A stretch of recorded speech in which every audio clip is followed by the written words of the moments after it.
Welcome to Pallavi TV.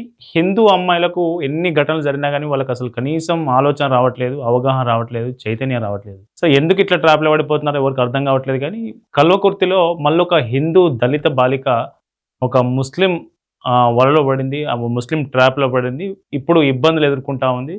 ఆమె ఎక్కడికి వెళ్తే అక్కడికి వాడు వస్తున్నాడు, ఆమెను వేధిస్తున్నాడు, కొడుతున్నాడు, తిడుతున్నాడు. సో ఆ వేధింపులు తట్టుకోలేక ఆమె స్టేషన్ పోయినా కానీ పోలీస్ స్టేషన్లో కూడా న్యాయం జరుగుతలేదని ఆమె మీడియా ముందుకు వచ్చి ఆమె గోడను వెళ్ళబోసుకుంటున్న పరిస్థితి. చూద్దాం ఆ వీడియో ఏంటో. 6th నుంచి 10th వరకు చదువుతున్నప్పుడు అహ్మద్ నా క్లాస్మేట్. కానీ 10th క్లాస్లో నేను లవ్ చేస్తున్నా అని చెప్పినాక తర్వాత నేను కొన్ని రోజుల తర్వాత మాట్లాడలేదు. తర్వాత నేను మాట్లాడిన తర్వాత ఇంటర్ కోసం నేను మైనారిటీ వెల్ఫేర్లో సీట్ వస్తే నేను అక్కడ వెళ్ళి చదువుకున్నా.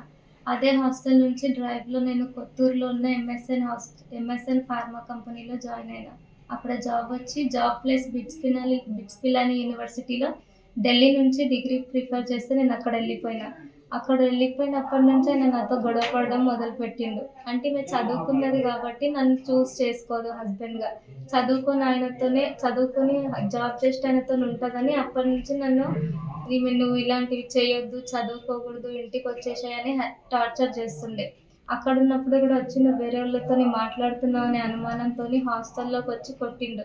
కొడితే అక్కడ నుంచి నేను మళ్ళీ ఇక్కడ వచ్చి రిలయన్స్ స్మార్ట్ పాయింట్లో జాయిన్ అయినా.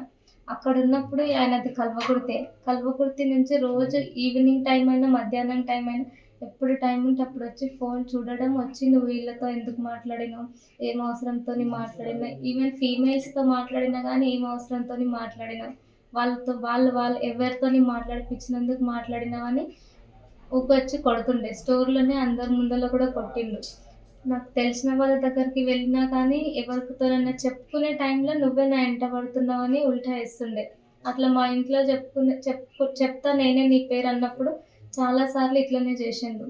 May 9th, 2026 రోజు నేను మా అత్తమ్మ వాళ్ళ ఊరికి వెళ్తే అక్కడ కూడా మా బావ వాళ్ళ ఫ్రెండ్ వీడికి వచ్చిందని వాళ్ళే ఫోన్ చేసిరంట. అక్కడికి వచ్చి కొట్టిండు.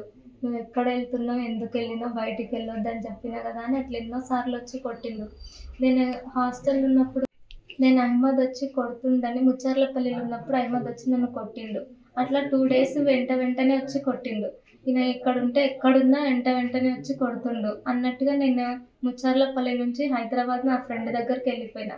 అక్కడ 2 days హాస్టల్లో ఉన్నా. హాస్టల్ ఉంటే మా అమ్మ వాళ్ళు ఊరుకొండ పోలీస్ స్టేషన్కి వెళ్ళి కంప్లైంట్ ఇస్తే అక్కడ నుంచి ట్రాక్ చేసి తీసుకొని వస్తే నేను వచ్చినాక ఊరుకొండ పోలీస్ స్టేషన్లోనే స్టేట్మెంట్ అడిగితే నేను చెప్తే అక్కడ ఉన్న ఎస్ఐ దేవ అనుకుంటా ఆయన పేరు, ఆయన ఉండే ఎస్ఐ.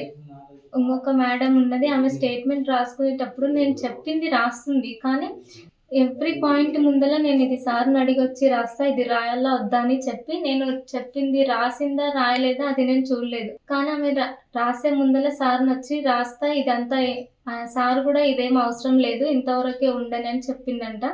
నేను 2 రోజులు వచ్చి కొట్టిందని చెప్తే ఒకటే రోజు వచ్చి కొట్టింది ఉంది ఆ స్టేట్మెంట్లో మొన్న చూస్తే.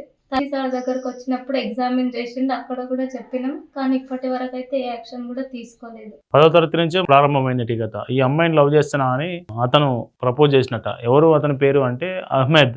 ఈ సీన్ లో హీరో అహ్మద్, హీరో కాదు విలన్. సో చూశారు కదా, ఒక అమ్మాయి ఎక్కడికి వెళ్తే అంటే హైదరాబాద్ వెళ్తే హైదరాబాద్ వస్తున్నాడు, వేరే ఊరికి పోతే వేరే ఊరికి వస్తున్నాడు, ఎక్కడికి వెళ్తే అక్కడికి వచ్చి ఆమె మీద దాడి చేస్తూ ఉన్నాడు.